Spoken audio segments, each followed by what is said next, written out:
Sudah hari Kamis, artinya ini saatnya kami menyapa dan mengucapkan selamat pagi dari Pulau Dewata Bali. Betul sekali. Karena inilah dia, kita berjumpa kembali dalam Antar Nusa, sebuah tayangan kolaborasi antara TVRI Stasiun Bali, Nusa Tenggara Barat dan juga Nusa Tenggara Timur, yang tentunya akan menghadirkan berbagai macam informasi yang penting, inspiratif dan juga sangat menarik hari ini. Dan hari ini dari Pulau Dewata seperti yang tadi sudah disampaikan. Betul ada siapa? Sekali. Kita berdua ada saya Henry Baprada dan juga Diana Riswari pastinya.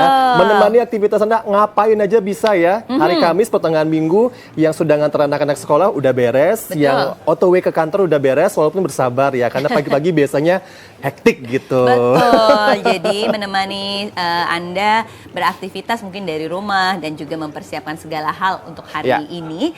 Kita akan memiliki berbagai macam segmen di Antar Nusa hari ini. Dan seperti biasa akan ada segmen dialog inspiratif hari ini yang akan sangat bermanfaat. Terutama di zaman yang serba modern, kemajuan teknologi begitu pesat. Sehingga kita harus melek dan juga harus sadar mengikuti semua perkembangan dan juga modernisasi ini. Itu tentang AI. Iya, kita akan ngobrol soal AI, tapi nanti ditahan dulu. Kita akan update informasi terkini di headline terkini berikut ini untuk Anda.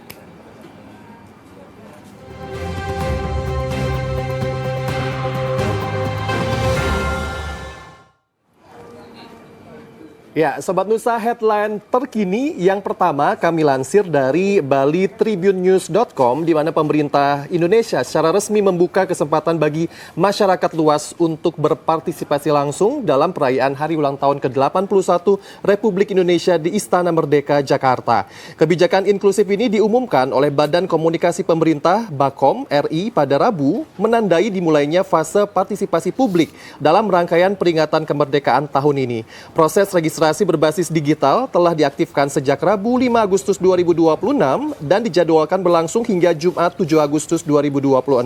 Portal pendaftaran daring dibuka setiap hari mulai pukul 10 waktu Indonesia Barat melalui alamat situs resmi Pandang Istana. Mengingat tingginya antusiasme warga setiap menjelang bulan Agustus, panitia menetapkan sistem kuota harian yang terbatas. Pendaftaran akan ditutup secara otomatis begitu kapasitas maksimum terpenuhi. Langkah ini diterapkan untuk menjaga kekhidmatan prosesi kenegaraan sekaligus memberikan ruang bagi masyarakat guna menyaksikan pagelaran seni dan kebudayaan Nusantara secara langsung di lingkungan Istana Kepresidenan. Badan Komunikasi Pemerintah Bakom RI menyatakan kebijakan ini merupakan wujud komitmen negara dalam memperluas akses partisipasi warga pada momen bersejarah nasional. Nah, atmosfer perayaan kenegaraan diharapkan dapat dirasakan secara langsung oleh berbagai elemen masyarakat tanpa terkecuali guna mengantisipasi kendala teknis dan tingginya trafik kunjungan situs. Otoritas terkait mengimbau calon peserta untuk menyiapkan seluruh persyaratan administratif sejak dini. Nah, dokumen wajib yang harus disiapkan sebelum mengakses portal meliputi kartu tanda penduduk atau KTP atau kartu identitas anak KIA. Kemudian juga ada alamat ponsel atau email yang aktif dan valid, nomor telepon seluler yang dapat dihubungi, serta swafoto formal terbaru sambil memegang dokumen identitas diri secara jelas. Dengan keterbatasan kuota yang tersedia dan proyeksi lonjakan minat pendaftar, masyarakat disarankan untuk bergerak cepat dan memastikan seluruh ketentuan administrasi terpenuhi sebelum mengakses tautan registrasi resmi. Wah, menarik nih, sampai tanggal 7 ya kita bisa daftar nanti nih. Ini yang berbeda di perayaan Hari Kemerdekaan Republik Indonesia tanggal 17 Agustus tahun ini di Istana Negara ya. Iya, berasa nonton tiket konser ngewar gitu ya. Iya, seperti ngewar ya. Dan besok terakhir kesempatannya. Jadi kalau memang saudara tertarik, jadi siapkan terlebih dahulu seperti saran tadi, semua persyaratan disiapkan sehingga begitu akses terbuka kita bisa langsung ngewar tiket untuk nonton atau mengikuti upacara kemerdekaan. Semoga lolos ya, bisa langsung ke Jakarta, lumayan kan? Iya, betul. Baik, kita lanjutkan kembali informasi dalam headline terkini ke informasi berikutnya yang dilansir dari nusabali.com. Informasi ini terkait tentang peserta gerak jalan yang membludak yang tentunya membuat persaingan semakin ketat. Ini menunjukkan bahwa antusiasme mengikuti lomba gerak jalan dalam rangka peringatan HUT atau Hari Ulang Tahun ke-81 Kemerdekaan Republik Indonesia di Kabupaten Buleleng, Bali terus meningkat dari tahun ke tahun. Membludaknya jumlah peserta dari berbagai jenjang pendidikan membuat persaingan memperebutkan gelar juara dipastikan semakin ketat. Lomba gerak jalan tingkat SD sejauh 8 km menjadi pembuka rangkaian kegiatan yang dilepas oleh Wakil Bupati Buleleng, Gede Supriyatna, di Gor Buana Patra, Singaraja. Total ada 123 regu peserta yang ikut ambil bagian. Jumlah tersebut meningkat dari tahun sebelumnya yang hanya 105 peserta dari seluruh SD di Buleleng. Tingginya animo peserta menjadi bukti bahwa lomba gerak jalan masih menjadi tradisi yang sangat diminati masyarakat Buleleng dalam memeriahkan Hari Kemerdekaan. Panitia lomba menyiapkan hadiah dengan nilai cukup besar. Juara 1 akan memperoleh piala tetap, piagam, dan uang pembinaan 15 juta rupiah. Juara 2 menerima piala, piagam, dan uang 12,5 juta rupiah. Sedangkan juara ketiga mendapatkan piala, piagam, serta uang 10 juta rupiah. Sementara juara harapan 1 berhak atas piagam dan uang pembinaan 8 juta rupiah. Harapan 2 menerima piagam dan uang 7 juta rupiah, sedangkan harapan ketiga memperoleh piagam dan uang pembinaan 6 juta rupiah. Rangkaian lomba gerak jalan dalam rangka HUT ke-81 Kemerdekaan RI di Kabupaten Buleleng diperkirakan kembali menyedot perhatian masyarakat. Terutama saat pelaksanaan gerak jalan 45 km yang selama ini menjadi ikon perayaan Hari Kemerdekaan di Bumi Panji Sakti. Wow, seru ya. Jadi ingat masa-masa sekolah dulu ikut lomba gerak jalan, paskibra, lomba di kelurahan juga ada ya? Betul. Kalau tahun ini mungkin kalau misalnya kita tidak mengikuti lomba yang ada di sekolah karena sudah bukan status pelajar, Betul. bisa mengikuti kemeriahan perayaan Hari Ulang Tahun Kemerdekaan dengan lomba-lomba yang tadi ya, lomba-lomba tradisional seperti misalnya memanjat pohon pinang, Lomba ya kan? makan kerupuk dan sebagainya. Lomba balap karung, Itu tarik seru tambang, juga ya. itulah dia lomba-lomba yang related atau yang terkait dengan perayaan HUT Kemerdekaan Betul. RI. Kapan lagi ya? Setahun sekali ya, ditunggu-tunggu biasanya. Semangat merdeka. Semangat kemerdekaannya masih ada. Kita beralih ke informasi berikutnya. Kami lansir dari nusabali.com di mana ribuan masyarakat atau Krama Desa Adat Batur melaksanakan kegiatan Napaktilas 100 tahun Rarut Batur. Napaktilas dilaksanakan dengan menyusuri rute evakuasi seabad yang lalu dari Purwa Mandala, titik 0, Desa Badur, Let, Desa Adat Banyung Gede, dan berakhir di Pura Ulundanu Batur, Desa Adat Batur. Kegiatan berlangsung dari pukul 8 WITA hingga pukul 16 WITA. Ribuan masyarakat tersebut membawa panji-panji tempekan kelompok adat menyusuri tebing kaldera 1 Batur. Sekira pukul 11 WITA, rombongan sampai di Desa Adat Bayung Gede. Peristiwa ini seolah mengulang sejarah seabad lalu ketika masyarakat Batur mengungsi dan mengamankan benda-benda sakral Pura Ulundanu Batur di Pura Bali Agung desa setempat. Kegiatan diisi dengan ramah tamah yang melibatkan seluruh masyarakat dari kedua desa yang telah ratusan tahun terikat pada persaudaraan kultural spiritual. Bendesa Adat Bayung Gede, Ketut Soekarta mengatakan, hubungan antara kedua desa telah berjalan ratusan tahun dan diingat dengan sangat ketat oleh masyarakat desa Bayung Gede. Ingatan ini diabadikan dalam tradisi pantangnya kedua warga desa saling menikah. Selain itu, Bayung Gede juga diyakini sebagai lumbung beras Ide Betari Batur. Hal senada dinyatakan Jaro Penyarikan Duran Batur. Ia menegaskan bahwa hubungan Batur dan Bayung Gede sebagai sebuah solidaritas masyarakat pegunungan Bali yang harus dijaga dan ditingkatkan di kemudian hari. Nah, Menarik itu ya. menarik ya, tradisi yang harus dijunjung tinggi dan dilaksanakan. Karena sudah ratusan tahun. Betul, dan itu juga sebagai salah satu semangat kita mencintai tanah air kelahiran kita. Ya. Tidak hanya Indonesia, tetapi juga di mana daerah kita berasal. Setuju. Ya.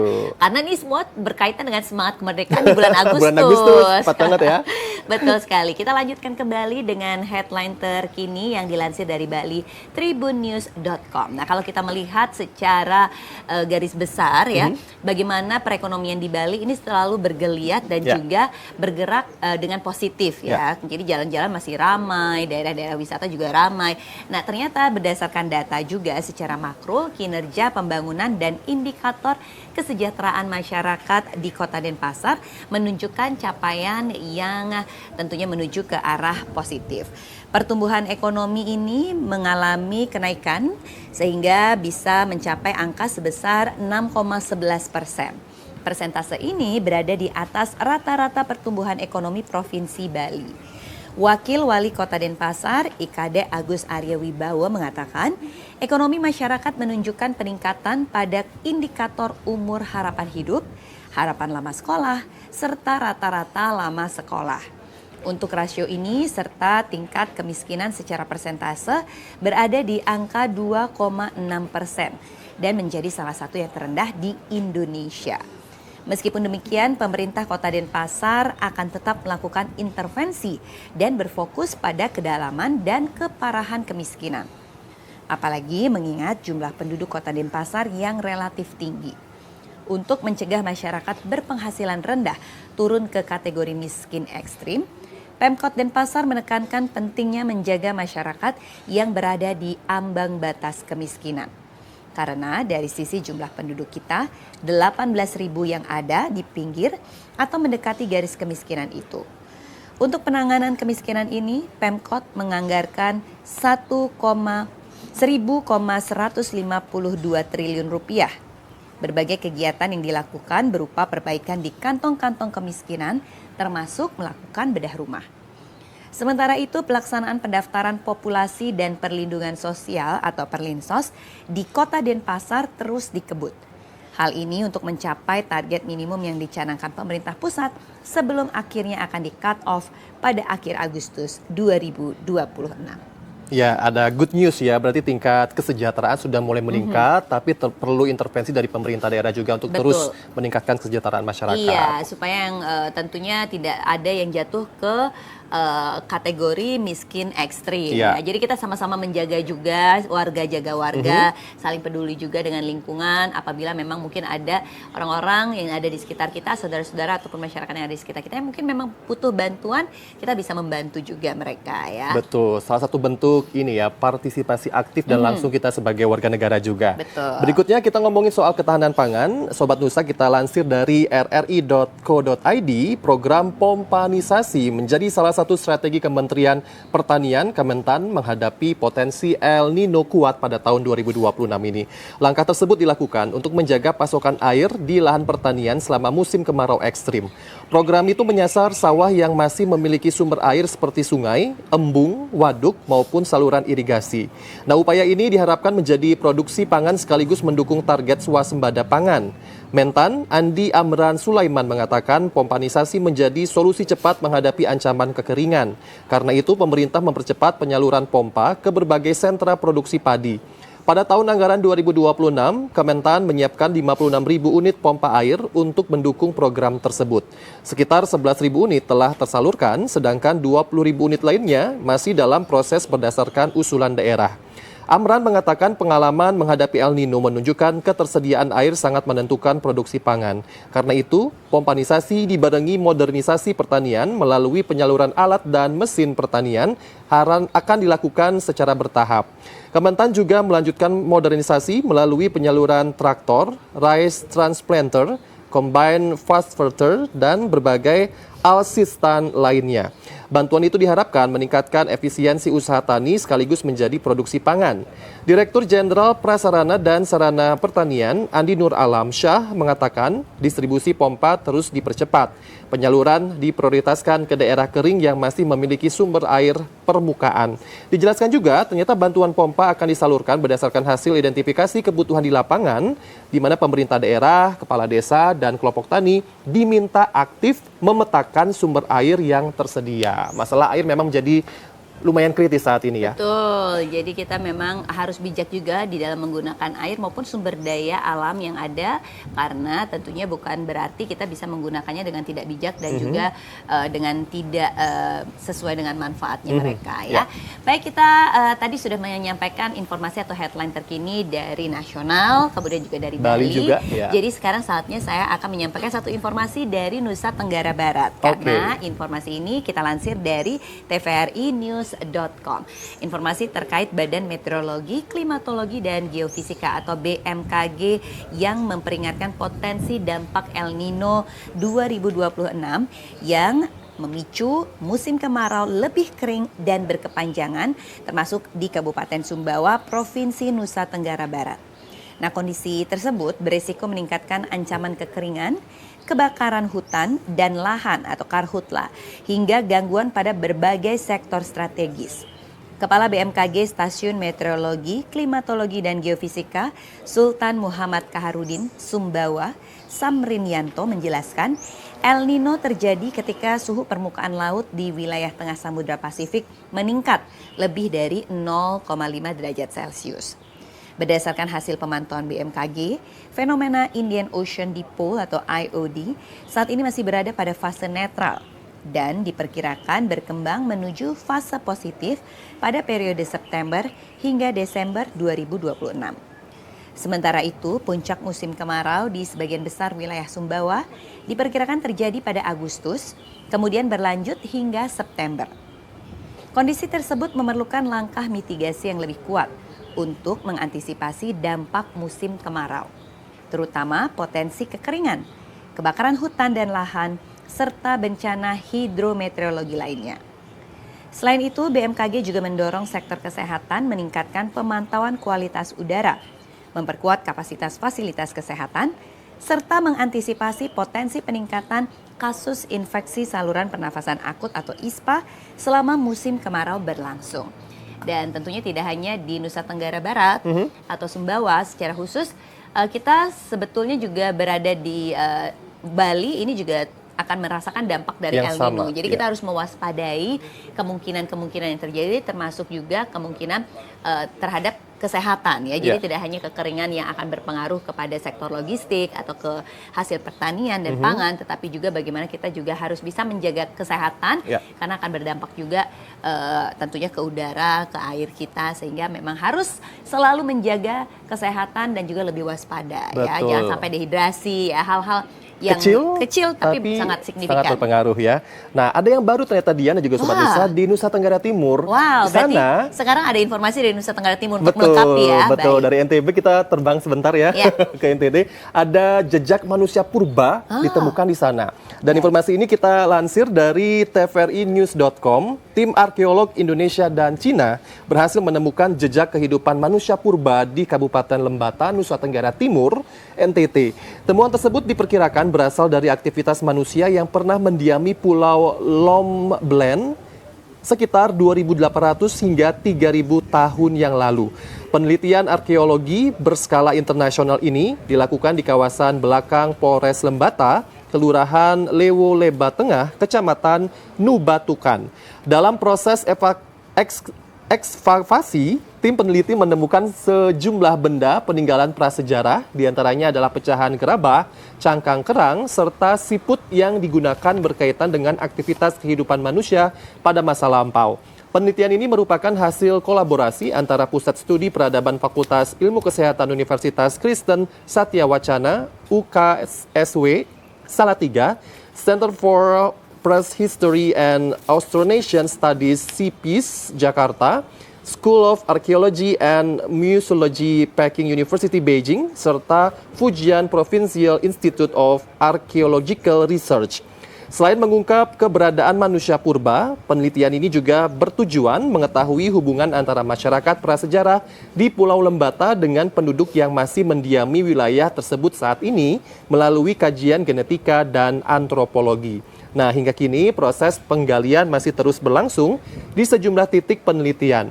Tim arkeolog menemukan ekskavasi secara bertahap dengan mengupas lapisan tanah secara hati-hati untuk menjaga keutuhan setiap artefak dan tinggalan budaya yang ditemukan. Melalui penelitian ini, para ahli berharap dapat memperkaya sejarah perjalanan manusia prasejarah di kawasan timur Indonesia sekaligus membuka pemahaman baru mengenai perkembangan budaya masyarakat di Pulau Lembata, Nusa Tenggara Timur. Wah, menarik sekali informasi dari Nusa Tenggara Timur yang sekaligus juga menutup segmen headline terkini kita pada episode Antar Nusa kali ini. Betul. Tapi jangan kemana-mana tentunya pemirsa, karena setelah ini kita akan hadir kembali dengan segmen yang tidak kalah menarik, yaitu segmen dialog inspiratif. Seperti tadi kami sudah sampaikan, kita akan membahas mengenai AI. Seperti apa? Jangan kemana-mana, tetaplah bersama kami.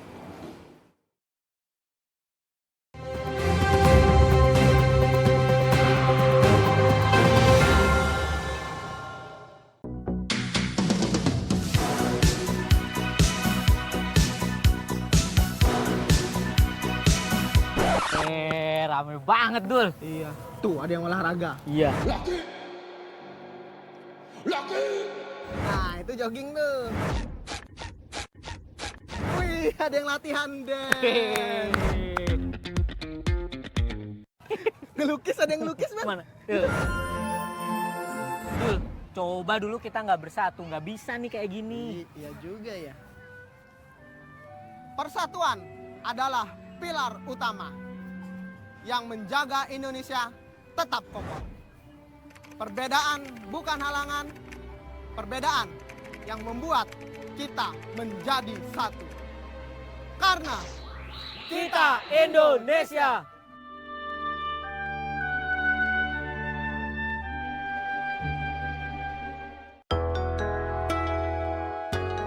Pandemi memaksa kami beradaptasi dan terus berinovasi, sehingga kami terus melangkah.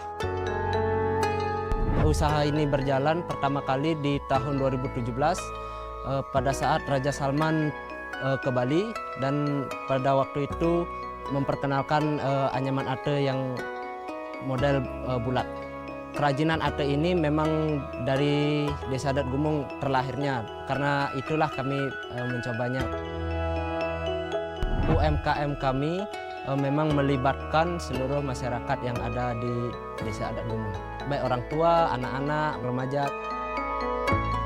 Pemasarannya lewat Instagram dan Facebook, dan juga beberapa WA. Baik, mungkin harapan saya untuk UMKM yang baru berjalan, tetap semangat dan terus berinovasi sesuai perkembangan zaman.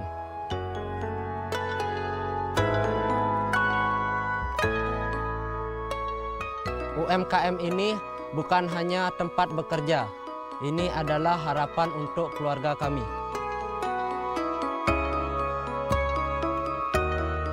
Ayo dukung perekonomian rakyat, pengrajin cerdas, pengrajin sejahtera.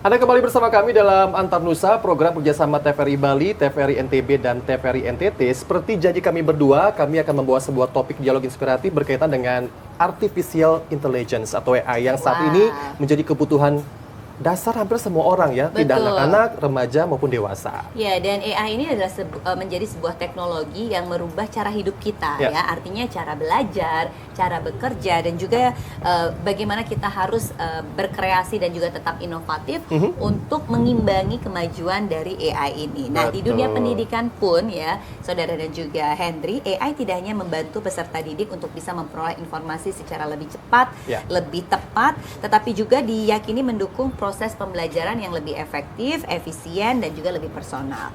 Nah, lebih dari sekedar alat pembelajaran, AI juga membuka berbagai peluang di bidang bisnis dan juga ekonomi digital, sehingga tentunya pemanfaatan AI bisa meningkatkan produktivitas, bisa juga mendukung pengambilan keputusan berbasis data, sekaligus juga bisa memperkuat strategi pemasaran sehingga bisa juga mendorong lahirnya inovasi-inovasi dan juga peluang usaha baru. Relate sekali dengan kehidupan zaman sekarang ya. Dari ruang belajar, AI ini berpindah ke bisnis digital. Dan untuk mengetahui bagaimana dari ruang belajar ke bisnis digital ini AI bisa bermanfaat bagi kita semua, kita akan membahasnya dengan dua narasumber yang telah hadir pada kesempatan kali ini. Yang pertama adalah Dr. Insinyur Ngurah Agus Sanjaya ER, Eskom M.Com, akademisi FMIPA Universitas Udayana. Pak Agus, apa kabar? Selamat pagi. Selamat pagi. Selamat Terima datang di kasih. Umah Tower TVRI Betul ya. sekali. Yang kedua adalah Made Adi Paramarta Putra, STMT PhD, pengamat bisnis digital dari Primakara University. Pak Adi? Selamat Pagi. Selamat pagi juga ya. Ya, ini menarik sekali ya. Kita ingin mengetahui seperti apa sih sebetulnya Bapak melihat perkembangan dan juga pemanfaatan AI khususnya di dalam dunia pendidikan selama beberapa tahun terakhir. Karena sepertinya selama beberapa tahun terakhir ini semakin banyak digunakan dan dimanfaatkan ya Pak Agus ya. Betul. Jadi AI mungkin awalnya mungkin hanya dikenal di dunia riset sebagai di kalangan akademisi. Tapi memang beberapa tahun ini mengalami kemajuan yang sangat pesat. Sehingga hampir sebagian besar orang sudah menggunakan AI itu untuk kebutuhan mereka sehari-hari. Jadi terutama di kalangan mahasiswa juga memang itu menjadi sesuatu yang mereka gunakan juga. Tapi memang ini harus kita atur dengan baik sehingga tidak disalahgunakan. Oke. Ini kan Pak Agus dosen juga berarti ya, mengajar ke mahasiswa. Jadi sebetulnya akademisi. Jadi seberapa besar partisipasi aktif mahasiswa zaman sekarang ini menggunakan AI pada saat mereka melakukan proses belajar, perkuliahan, atau bikin tugas, sampai dengan bikin tugas akhir, AI sepertinya salah satu alat yang bisa dipergunakan untuk membantu mereka mencapai proses belajarnya. Betul, jadi sebenarnya kalau bisa kita analogikan, AI itu mungkin seperti kalkulator ya. Jadi kalkulator itu adalah alat untuk membantu kita mempercepat menghitung. Tapi jangan sampai lupa bahwa cara menghitungnya yang paling penting, bukan hanya kita cepat bisa menghitung tapi lupa akan teorinya. Jadi mungkin analoginya seperti itu, sehingga kalau direlate dengan apa yang digunakan oleh mahasiswa itu tadi, jadi mereka menggunakan AI supaya pekerjaan mereka menjadi lebih cepat dan lebih efisien.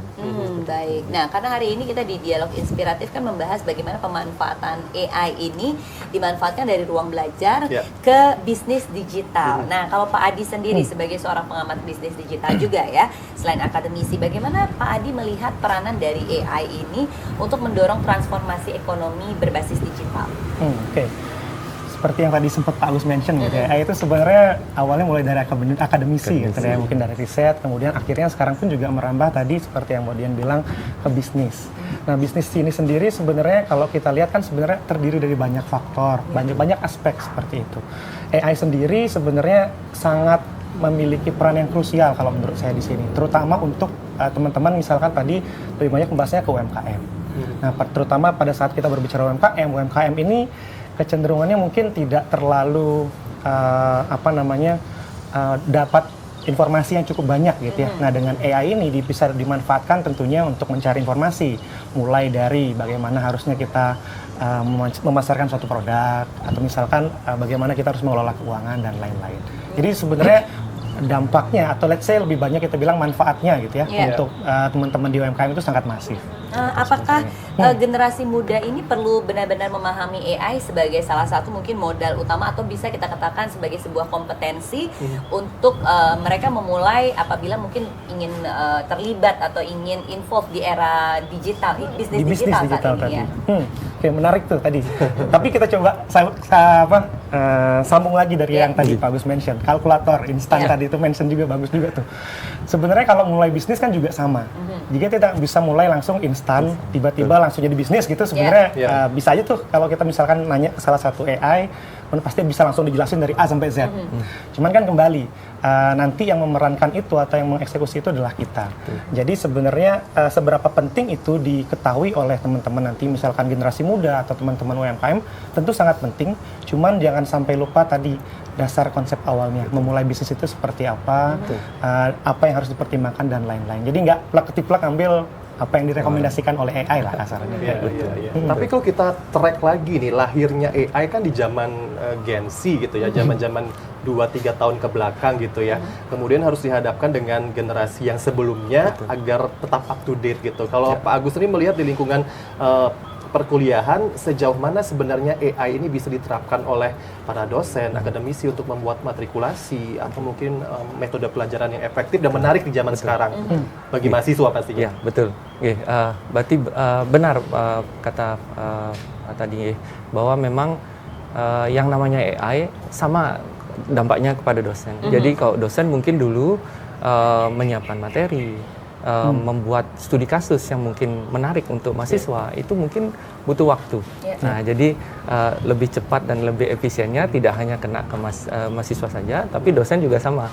Jadi dosen bisa menggunakan AI itu sebagai tools untuk membantu dosen dalam menyiapkan materi yang mungkin relate dengan Gen Z tadi ya. Jadi kalau zaman saya mungkin kita belum ada gitu ya, AI itu masih merupakan suatu terminologi yang sangat asing.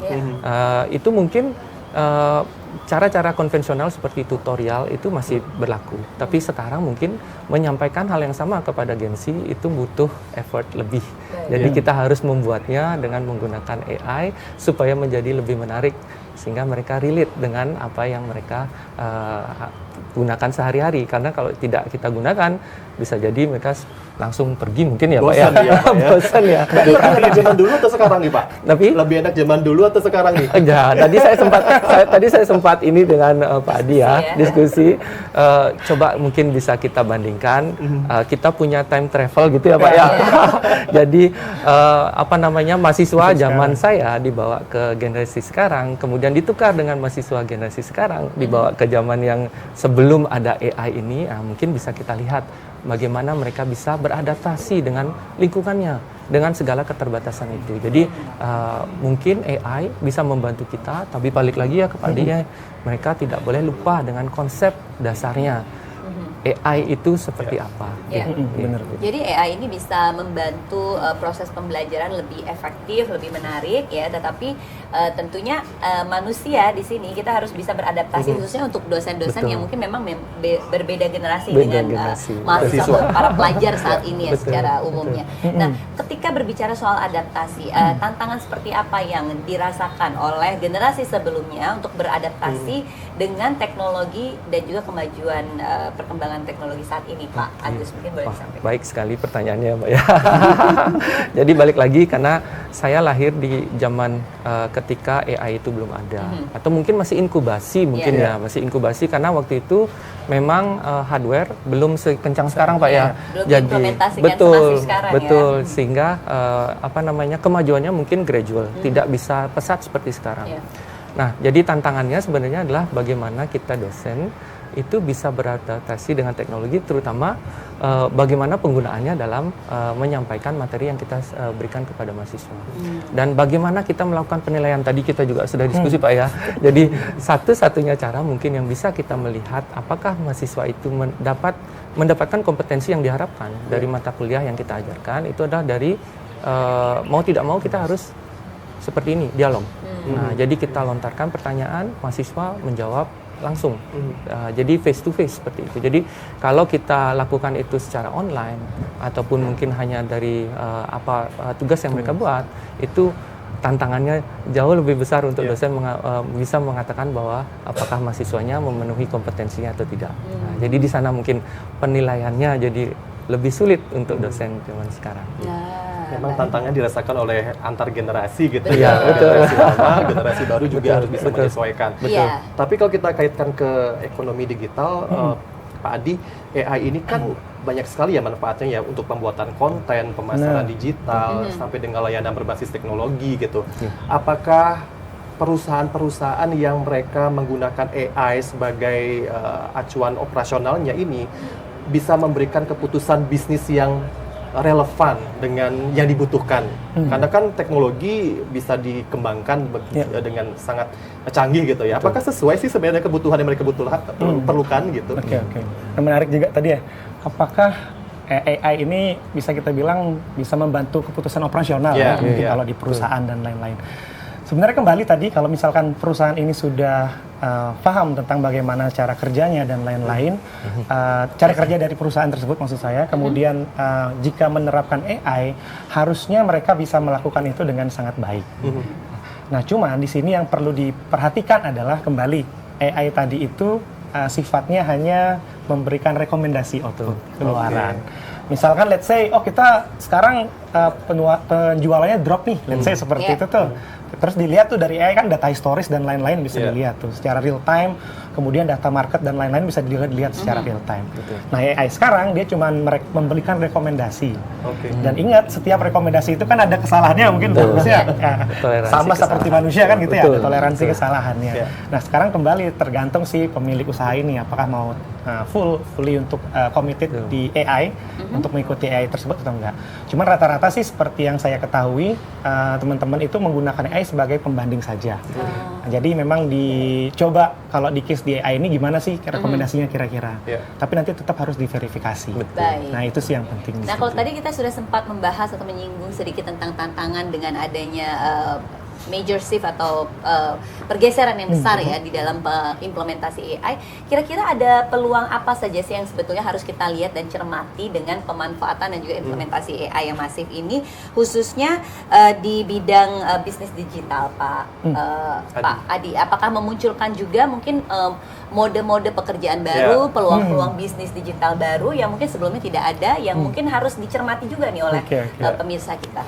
Oke, menarik juga. Sebenarnya kita flashback dulu ke belakang. Sebenarnya sebelum ada pekerjaan baru, mungkin kadang-kadang orang malah bilang AI ini membunuh pekerjaan. Kadang-kadang kayak gitu tuh. Gosipnya gitu. Gosipnya kayak gitu. Terutama kemarin pada saat di Goto ya, mungkin dari Tokopedia itu ada PHK massal, cuman ya perusahaan sih mengatakan itu tidak ada kaitannya dengan AI. Cuman ada satu perusahaan, saya lupa namanya, itu jadi crash, benar-benar jadi nol karena ada AI. Nah, jadi pada saat kita berbicara seperti itu gitu ya, sektor yang lain sebenarnya bertumbuh kan kayak gitu. Contohnya misalkan e-commerce seperti tadi yang Pak Hendri sempat mention adalah pembuatan konten. Itu sekarang kalau kita lihat di mana-mana konten itu banyak AI banget ya. Malah ada satu produk ini dipromosiin dengan AI gitu ya. Jadi kelihatan memang pada saat kita pakai seperti apa sih gitu. Cuman memang kalau sekarang bentukannya mungkin masih kita bisa lihat perbedaannya. Oh, ini konten yang dibuat AI dan lain-lain. Selain itu misalkan selain di e-commerce, bisa jadi satu bisnis baru yang tumbuh ini adalah satu perusahaan yang namanya misalkan kita sebut sebagai AI agent company. Jadi kalau misalkan bapak-bapak, mungkin Agus juga pernah dengar ada AI agent untuk membuat ini, AI agent untuk membuat ini. Jadi ada satu perusahaan yang memang baru yang menghandle semua proses tersebut. Nah, biasanya itu sih mungkin bisnis yang baru. Kalau misalkan dari sisi pekerjaan, AI engineer pasti ada yang membuat AI-nya, prompt engineer. Kadang-kadang kalau kita ngomong ngechat dengan AI nggak pas juga, outputnya juga kan nggak pas gitu. Nah, itu mungkin sih beberapa sektor mungkin yang bisa terbantu kalau misalkan dari perkembangan AI itu sendiri. Iya, jadi menarik sekali ya. Jadi ada peluang-peluang bisnis baru maupun peluang-peluang pekerjaan baru yang ini harus justru lebih dicermati sehingga tentunya bisa menjawab juga nanti generasi muda yang kita siapkan menjawab kebutuhan pasar yang dinamis sekali dengan adanya perkembangan AI ini. Nah, bagaimana dengan para pelaku UMKM di dalam mereka meningkatkan daya saing mereka tentunya ya di era digital seperti ini, kira-kira AI yang bisa mereka implementasikan itu seperti apa bisa mensupport mereka, Pak Adi?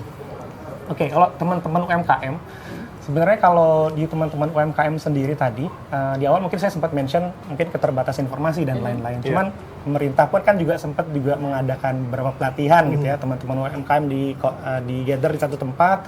Kemudian kita dengan Pak Agus, misalkan saya juga mengasih materi lah seperti itu. Nah, materi yang bisa kita sampaikan dan sangat bermanfaat yang dirasa oleh UMKM ini adalah tadi yang Pak Hendri sampaikan, justru pembuatan konten. Karena kan memang biasanya mereka, let's say teman-teman UMKM mungkin tidak mempunyai kamera yang cukup proper untuk meng-capture produknya. Kemudian kalau hal lain adalah selain meng-capture adalah bagaimana cara mempromosikannya. Buat caption, gimana cara buat caption yang menarik tuh, kemudian gimana poster yang menarik dan lain-lain. Itu kan takes time tuh kalau untuk UMKM ya. Nggak perlu edit foto gitu. Bener. Ya, kayak edit Malah aja langsung. katanya salah satu UMKM itu sampai nge-hire orang untuk editin fotonya doang. Gitu. Jadi kan kalau misalkan kita pakai AI, jadinya sangat terbantu di sana. Jadi lebih banyak ke pembuatan konten dan pemasaran sih kalau menurut saya. Oke, kalau AI di lingkup perusahaan perlu rekomendasi dan juga verifikasi gitu ya. Benar. Tapi kalau di lingkungan ruang belajar perkuliahan, apakah dosen akademis ini tahu nih mahasiswanya bikin tugas mereka fully pakai AI, ChatGPT gitu bagus. Gimana cara memverifikasi? Nah, ini yang tadi saya sampaikan ya Pak Sendi ya. Jadi memang effort dosennya jadi lebihnya di situ. Jadi bagaimana kita bisa menilai apakah mahasiswa ini menulisnya memang real dari hasil pemikirannya seperti itu.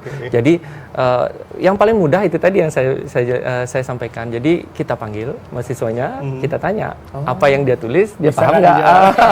Jadi paling mudahnya seperti itu. Tapi kalau hanya mereka sekedar copy paste dari apa yang dihasilkan oleh katakanlah generatif AI ini, akan terlihat sangat jelas pattern atau pola tulisan yang diberikan oleh generative AI. Jadi kalau dosen ini juga sudah pernah menggunakan ya Pak ya, sudah tahu jadinya bahwa ini pasti dibuat generatifnya oleh AI. Jadi untuk betul. Jadi verifikasinya ya sudah kita panggil, kita ajak berbicara, kita tanya yang ditulis apa kan gitu. Ya silakan dijelaskan. Nah kalau bisa jelaskan, berarti mungkin setelah dia menggunakan Gen AI dia juga sempat membaca dan mencoba memahami kan gitu. Tapi kalau tidak, sudah jelas berarti dia hanya copy paste gitu. Ketahuan nih ya, dari mahasiswa A ke Z hampir sama nih. Betul. Nah ini dia bagaimana caranya untuk memastikan pemanfaatan AI ini tetap digunakan secara etis dan bertanggung jawab ya. Nanti kita akan lebih perdalam lagi dan elaborasi di segmen berikutnya. Jadi jangan kemana-mana, saudara, tetaplah bersama kami dalam Antar Nusa.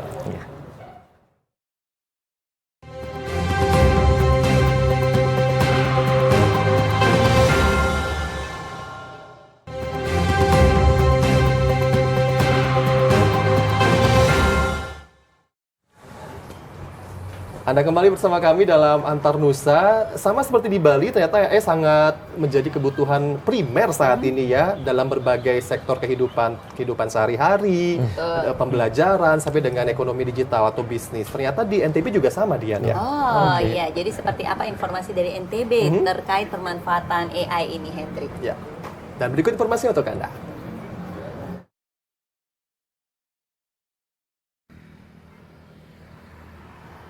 Perkembangan artificial intelligence AI yang semakin pesat mendorong pelajar, mahasiswa, dan dunia usaha untuk tidak hanya beradaptasi, tetapi juga bertransformasi secara lebih strategis, di mana AI membantu mengoptimalisasi tugas repetitif, merumuskan strategi pemasaran hingga melahirkan inovasi baru.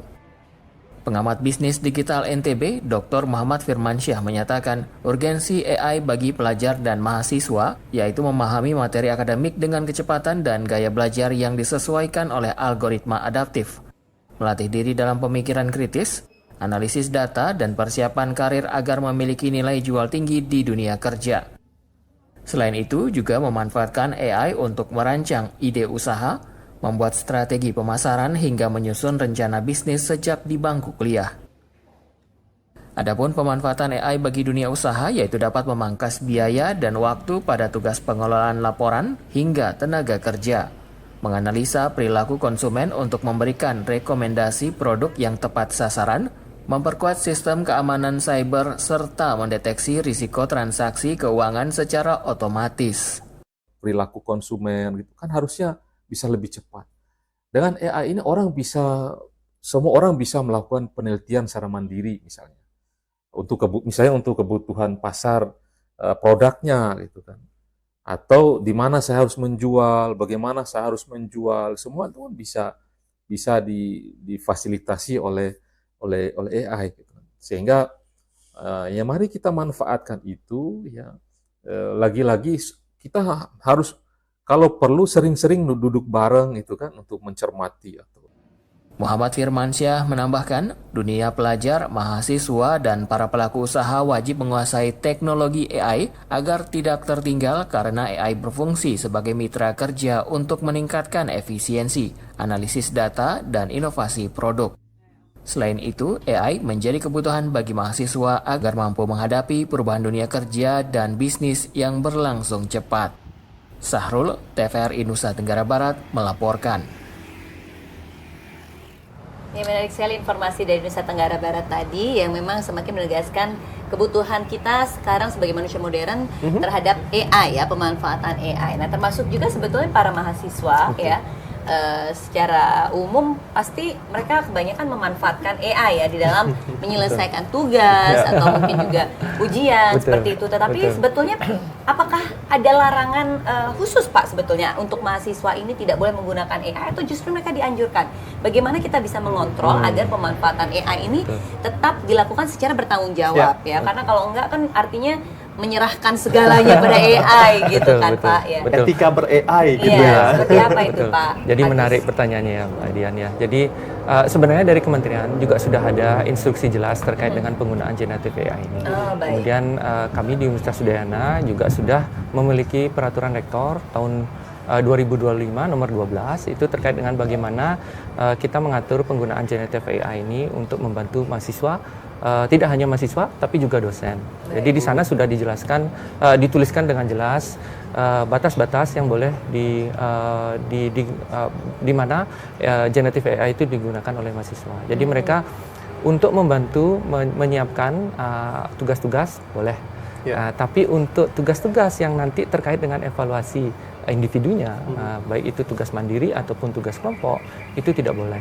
Apalagi termasuk dengan UTS dan UAS. Nah ini itu akan sanksinya sudah jelas juga. Jadi sanksinya mungkin hanya berupa sanksi mungkin masih levelnya paling rendah itu cuma ditegur. Tapi sampai dengan level paling atas itu mungkin bisa dikeluarkan. Nah, jadi seperti itu sudah jelas ada di peraturan rektornya. Jadi sudah diatur juga sudah diatur ya? Sehingga mahasiswa itu tidak dilarang, tapi diatur bagaimana pada poin-poin di mana mereka bisa menggunakan generatif AI. Baik, ada batasan-batasannya Batasan yang ya. jelas, betul. Baru saya mau kuliah lagi aja di berbagai macam jurusan nih kalau semuanya bisa pakai AI kan. Kita jawab Lulus juga ya, A plus nilainya. Terus seperti gosip yang sempat disampaikan Pak Adi tadi bahwa ternyata AI ini bisa menggantikan peran atau profesi tertentu. Kalau menurut Pak Agus, apakah AI mungkin di kampus swasta yang mereka berbasis teknologi gitu ya, ternyata nggak ada dosennya nih. Dosennya pakai AI. Menurut Bapak seperti apa ke depannya? Apakah memang seperti itu gitu?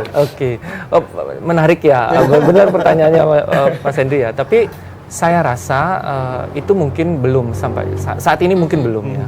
Apakah AI itu bisa menggantikan peran dosen itu tidak. Karena mungkin ada beberapa hal di mana dosen bisa dibantu oleh generatif AI ini, tapi ada di poin-poin penting yang tidak akan bisa dibantu oleh atau tidak akan bisa diganti oleh generatif AI. Contohnya mungkin memberikan bimbingan.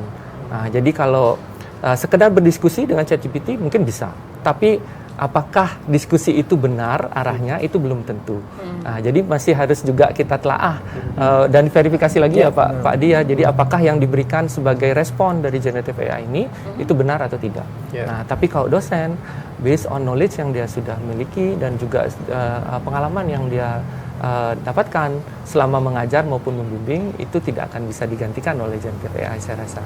Jadi satu di sana di bagaimana membimbing, kemudian juga membangun karakter. Jadi dosen tidak hanya mengajar tapi juga mendidik.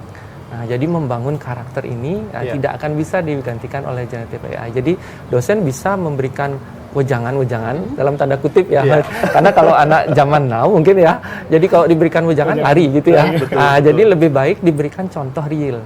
Nah, jadi contoh real yang kita berikan, kemudian kita bisa tarik bersama apa nih pelajaran yang bisa kita dapatkan dari situ. Nah, ini rasanya mungkin belum atau bahkan mungkin tidak akan bisa digantikan oleh sentuhan manusianya, human touch ini mungkin tidak bisa. Nah, ini kita lihat ada sebuah kontrol juga di dalam pengimplementasian AI di dunia pendidikan ya. Bagaimana dengan di dunia bisnis digital sebagai seorang pengamat bisnis digital dan juga tentunya berkaitan dengan akademis ya, karena akademisi juga Pak Adi. Kontrol seperti apa yang bisa kita terapkan atau kita sebaiknya memang atur di dunia bisnis digital yang memang begitu tidak jelas sebetulnya batasan-batasan itu ya, sangatlah transparan di sini. Mungkin boleh disampaikan Pak Adi. Kalau kita berbicara tentang kontrol, sebenarnya itu kembali tergantung kita sendiri. Kita flashback dulu ke belakang ke arah di mana teknologi ini bermuara gitu. Sebenarnya kan ini adalah suatu perusahaan yang dibuat oleh orang gitu ya, sehingga apapun yang kita prompt ada historinya tuh di sebelah kiri. Apapun yang kita upload ada historinya tuh. Ketahuan kita ngupload apa dan lain-lain. meskipun kan kita nggak mau berburuk sangka juga, meskipun mereka nyimpen nggak sih datanya. Betul. Tapi sebenarnya kalau menurut saya berdasarkan apa yang kita biasa obrolin gitu ya, let's say ke ChatGPT seperti tadi yang Mbak Dian sempat mention, dia tahu tuh kita tuh siapa, kita tuh ngapain aja dia tahu tuh. Bisa kadang-kadang ada tuh satu prompt dulu, coba buat saya dalam satu film, bisa tuh digambarin kita berdasarkan semua prompt yang kita sempat mention. Nah kemudian apa yang perlu diwaspadai sebenarnya adalah tentang informasi yang di-share ke AI itu sendiri. Sama juga seperti teman-teman UMKM. Pada saat teman-teman UMKM misalkan nanti memulai bisnis, jangan asal nge-share data pelanggan. Ini sebenarnya kan concern mereka pribadi sih ya. Data pelanggan yang ada namanya, alamatnya dan lain-lain itu kan kadang-kadang juga riskan untuk pelanggan. Selain itu misalkan data-data lain, misalkan data penjualan mereka, misalkan data-data produk mereka dan lain-lain, itu juga perlu dibatasi. Gitu. Jadi jangan semuanya ditanya ke AI gitu ya, Pak ya. Jadi kan nanti AI itu juga bisa nge-collect kita. Kan AI itu juga belajar lagi, artificial intelligence. Jadi belajar dari apa yang kita kasih. Bahkan dulu sempat ada tuh nanti di 2075 gitu ya, saya sempat dengar nanti AI akan memberontak kita sebagai manusia karena mereka udah tahu, kayak film ya, tahu kayak film perilaku kita, behavior kita dan lain-lain. Jadi lebih banyak ke informasinya. Jadi jangan share informasi sensitif aja kalau teman-teman web. Nah tadi kan disampaikan jauh ya seperti tadi ya, ada pikiran-pikiran mungkin di tahun 2075 nanti seperti itu. Nah tapi kalau dalam 5 tahun aja deh, nggak usah jauh-jauh ya, dalam 5 tahun nih kira-kira Pak Adi, kira-kira sektor bisnis digital apa nih yang paling berpotensi untuk berkembang dalam 5 tahun ke depan ini didukung oleh AI? Kita coba ambil ini aja deh. Ada dari World Economic Forum, itu ada Future Job Report. Aja deh. Jadi kita kalau ngelihat dari Future Job Report itu sebenarnya malah 90% skill yang diminta oleh pasar nanti diprediksi adalah AI dan Big Data. Jadi misalkan dari industri pun sudah mengarah ke sana gitu ya, 90% yang akan diprediksi sampai di 2030 nanti.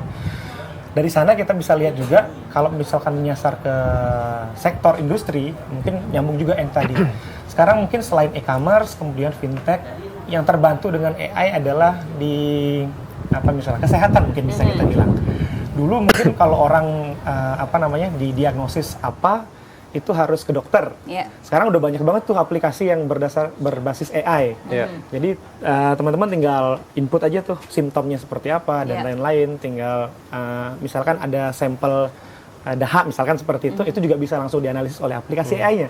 Jadi ya memang sangat banyak sektor-sektor yang bisa terdampak. Cuman tadi yang paling optimal adalah e-commerce, fintech dan medical kalau menurut bayangan saya. Baik.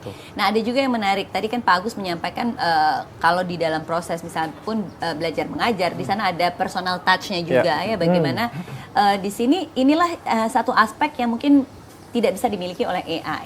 Ya.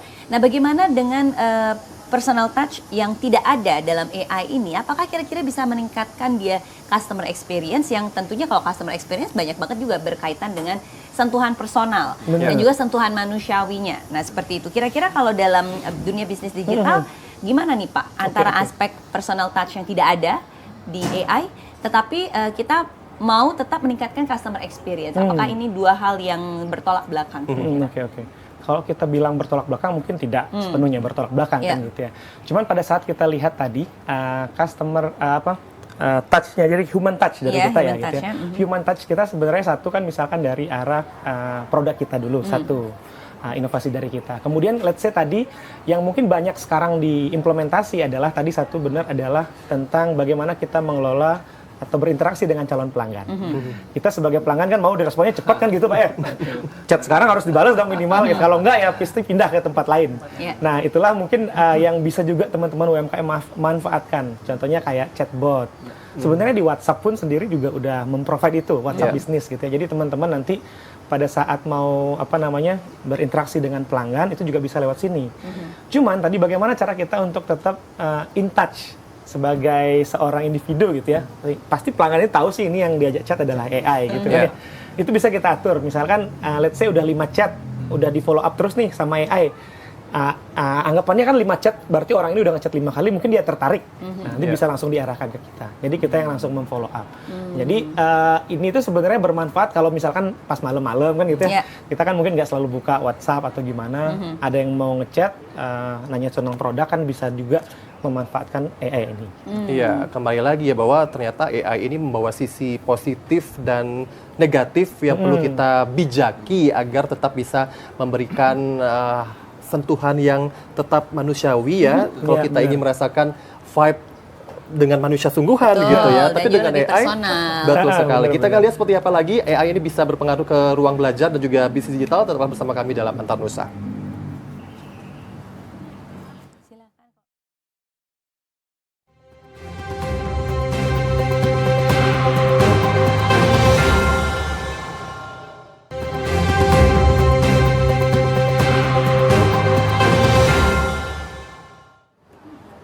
Terima kasih saudara, Anda masih bersama kami dalam Antar Nusa, sebuah tayangan kolaborasi antara TVRI Stasiun Bali, Nusa Tenggara Barat dan juga Nusa Tenggara Timur. Tadi kita sudah menyampaikan informasi dari Nusa Tenggara Barat. Ini ada sebuah informasi juga dari Nusa Tenggara Timur terkait penerapan teknologi digital farming pada UMKM klaster pangan di NTT. Ini tentunya memberikan manfaat yang positif, mulai dari efisiensi biaya produksi serta bisa meningkatkan produksi hasil panen. Nah, seperti apa informasi selengkapnya? Berikut untuk Anda.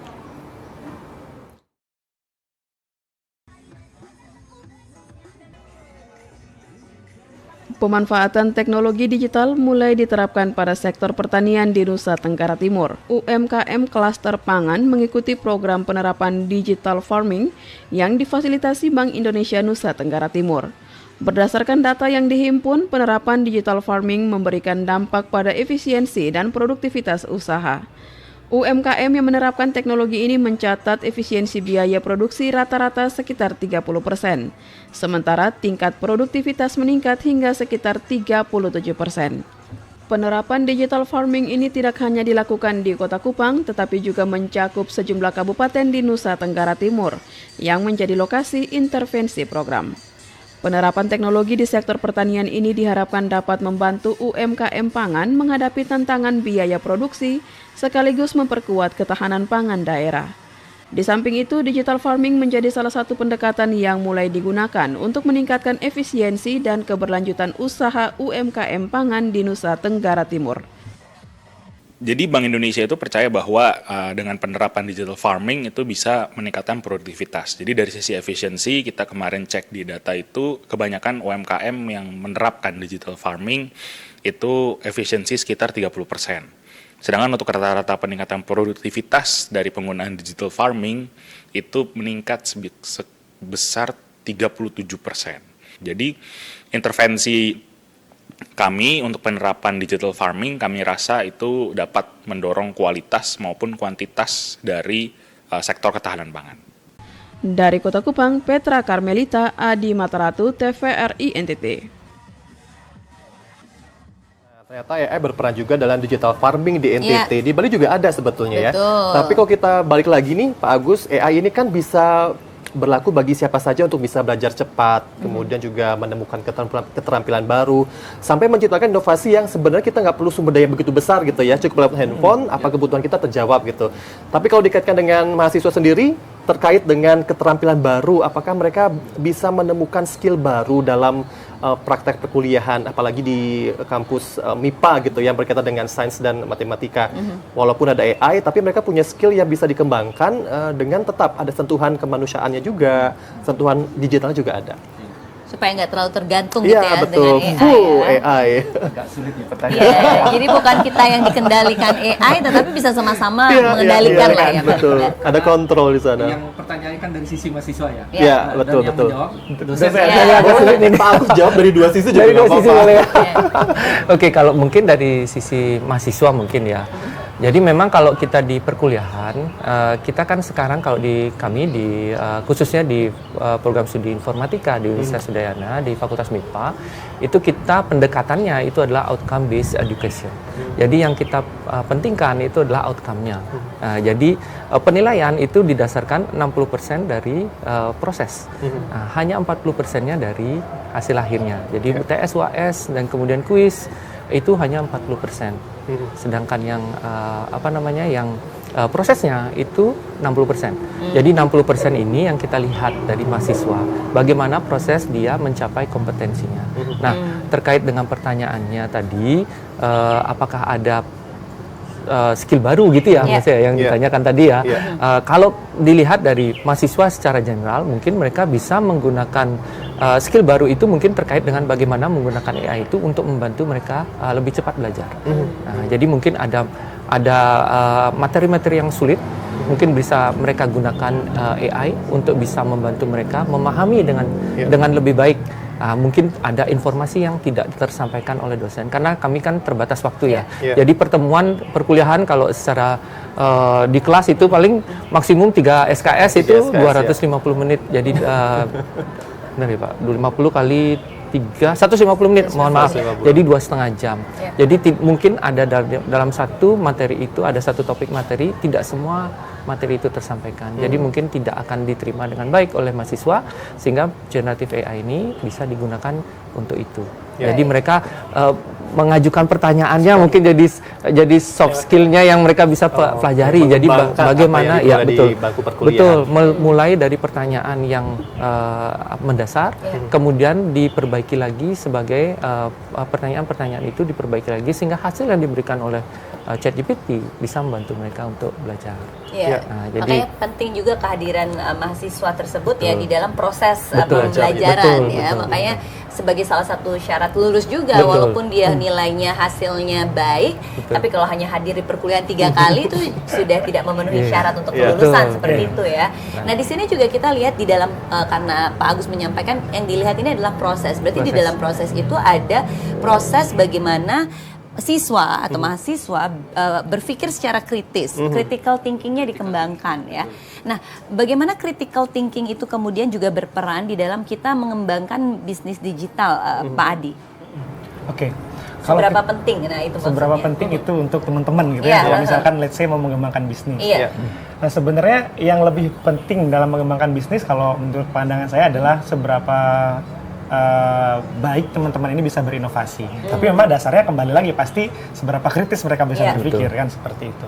Nah, jadi pada saat kita berbicara untuk pengembangan bisnis, critical thinking itu kalau menurut saya sangat penting. Dimana nanti let's say ini kita kombinasikan tadi dengan AI, kembali sih sebenarnya arahnya adalah verifikasi dan validasi. Let's say kondisi Bali sekarang seperti ini. Saya mau buat startup nih atau UMKM nih tentang sampah. Tanya tuh ke ChatGPT misalnya, pasti tuh dia ngeluarin output kok. Cuman sekarang kita harus verifikasi kembali. Kita gunakan tadi critical thinking kita. Ini visible nggak? Usaha aksi-aksi ini visible nggak untuk kita lakukan? Nah, nyambung lagi tadi yang Pak Agus mention adalah iterative prompting mungkin ya. Pada saat nanti kita udah dikasih feedback, terus kita coba untuk sanggah. Oh, tapi kondisi sekarang kayak gini. Nah, kemudian pada saat kita sudah sanggah kan itu sudah main berarti ya critical thinking kita. Disanggah, kemudian dikasih feedback, kita sanggah lagi. At the end, pada saat proses itu sudah berjalan dengan cukup panjang gitu, mungkin hasilnya mungkin sudah cukup terkurasi mungkin gitu ya. Sehingga mungkin bisa langsung dieksekusi. Jadi memang itu yang perlu. Jangan langsung dikasih satu output, langsung dipakai kan gitu ya. Jadi nggak akan jalan sih kalau menurut pandangan saya. Tapi bagi UMKM misalnya, ini kan AI sebagai ekosistem pembelajaran dan inovasi gitu ya, yang mendorong lahirnya talenta, wirausaha, termasuk peluang bisnis yang bisa bersaing di tingkat lokal maupun nasional. Bagi UMKM yang mereka masih skalanya masih kecil nih, menggunakan teknologi AI agar bisa mengembangkan usahanya seperti itu, cara mereka agar bisa memilih AI atau aplikasi yang tepat agar bisa memberikan dampak yang tepat juga bagi pengembangan UMKM-nya seperti apa sarannya? Oke. UMKM di Indonesia kalau nggak salah saya lihat kemarin datanya 65 juta tuh. Terus menurut Menteri UMKM yang menggunakan AI itu udah 69%. Jadi sangat banyak sebenarnya. Cuman ya memang kembali tadi adalah bagaimana UMKM ini nanti bisa memanfaatkan toolsnya. Apa toolsnya kan gitu ya. Toolsnya kalau biasanya yang kita ajarkan adalah UMKM ini kan biasanya let's say modal itu menjadi hal yang cukup penting kan gitu ya. Keterbatasan anggaran dan lain-lain. Sehingga mungkin yang versi-versi berbayar itu mungkin relatif lebih terjangkau ya. Mungkin agak susah untuk dimiliki ya gitu ya. Nah sekarang sebenarnya kayak tadi ChatGPT itu sebenarnya udah bisa semuanya sih sekarang. Misalkan tadi mulai dari pembuatan konten yang tadi Pak Yanto sempat mention, caption tadi kan gitu, kemudian analisis pasar dan lain-lain. Jadi itu kalau menurut saya pribadi itu pun cukup. Gitu. Jadi teman-teman yang mau mempunyai UMKM yang memanfaatkan AI, satu tools ini aja cukup sebenarnya. Tinggal di-adjust dengan kebutuhan kita gitu ya. Jangan sampai toolsnya banyak banget nih. Terus kita kalau ini pakai ini, kalau ini pakai ini, malah bingung nanti. Kebanyakan apalagi tools teman-teman UMKM malah bingung nanti. Cuman memang meskipun ada keterbatasannya gitu ya. Misalkan untuk membuat poster mungkin yang akunnya gratis itu bisa cuma membuat 5-10 gambar. Kalau enggak kan bisa pakai akun Adi atau akun siapa kan itu ya bisa create lagi ya. Cuman tadi itu kalau misalkan tools mungkin ChatGPT bisa jadi satu opsi. Salah satu hal yang bisa digunakan oleh UMKM gitu dibanding desain pakai Canva. Canva memang bagus ya memang ya. Takes time tapi kan ya. Teman-teman juga perlu aset yang premium juga harus berbayar lagi. Terus nanti misalkan pakai Gemini ya bisa juga sih sebenarnya. Tapi kalau misalkan mau buat video harus berbayar kalau di Gemini. Jadi sama aja. Jadi let's say satu tools adalah ChatGPT kalau bayar. Ada pilihannya. Tapi kalau ke Pak Agus sedikit tadi dia menyampaikan bahwa perlu critical thinking bagi mahasiswa di bangku perkuliahan. Tapi dalam hal tugas akhir nih Pak, contohnya skripsi. Kan sekarang harus ada originalitas mereka mengajukan judul skripsinya gitu. Ketahuan nih pakai AI semua atau gimana cara memfilter mana judul tugas akhir yang syarat akan value yang sebetulnya walaupun berkolaborasi dengan AI. Seperti apa biasanya pola pikir dari akademisi melihat hal itu? Baik, terima kasih. Ini pertanyaan sangat menarik juga ini ya terkait dengan evaluasi ya. Evaluasi, ini apalagi evaluasinya paling akhir ya. Jadi untuk menentukan apakah dia layak untuk lulus sebagai sarjana atau tidak. Jadi kalau kita lihat memang ketika mereka mengajukan proposal, tentu kita pasti akan bertanya terlebih dahulu, apakah penelitian-penelitian sebelumnya memang sudah pernah ada yang mengerjakan.